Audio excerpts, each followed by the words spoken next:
It was only 3 days into 1956 when three boys from Montana, out for a hike on a normal January day, made a gruesome discovery they were unlikely to ever forget.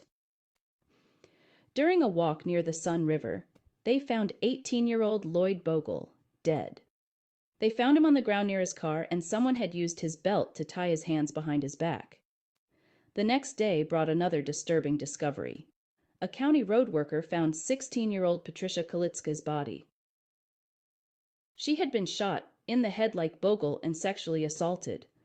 Their killings went unsolved until 2021, when investigators announced they had cracked what is believed to be the oldest case solved with DNA and forensic genealogy.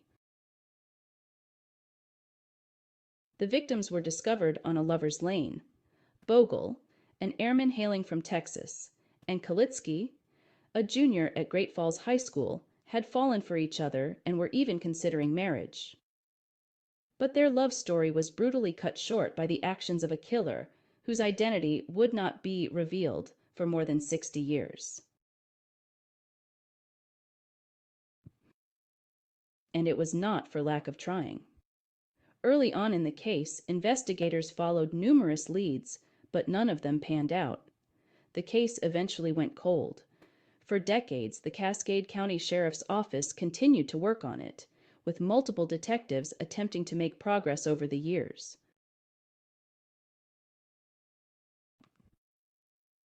One such investigator was Detective Sergeant John Cadner, who was assigned the case in 2012.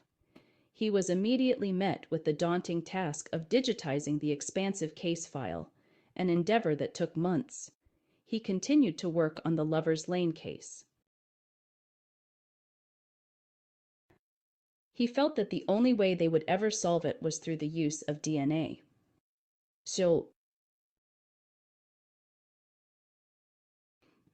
detectives turned to a new forensic investigation.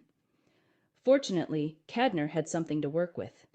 During Kalitzky's autopsy in 1956, coroners had taken a vaginal swab, which had been preserved on a microscopic slide in the years since.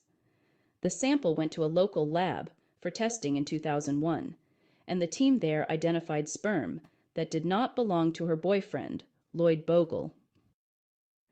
Armed with this knowledge, Cadner in 2019 sought out the assistance of Bode Technology.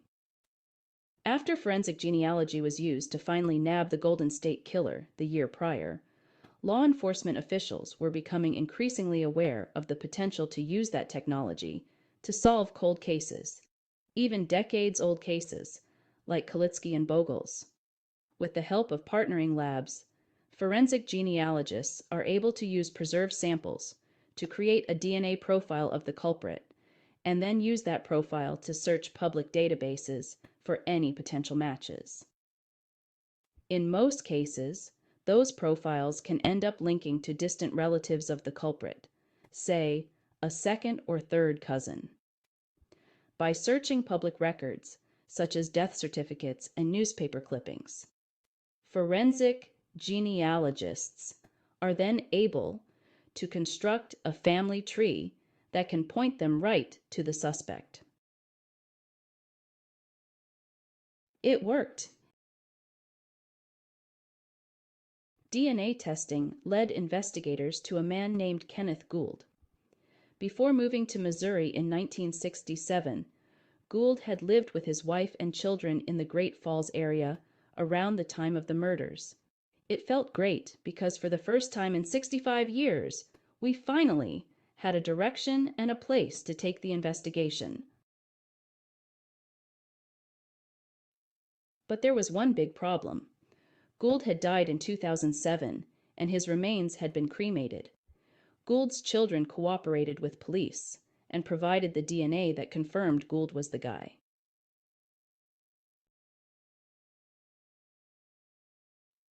The killer was finally identified.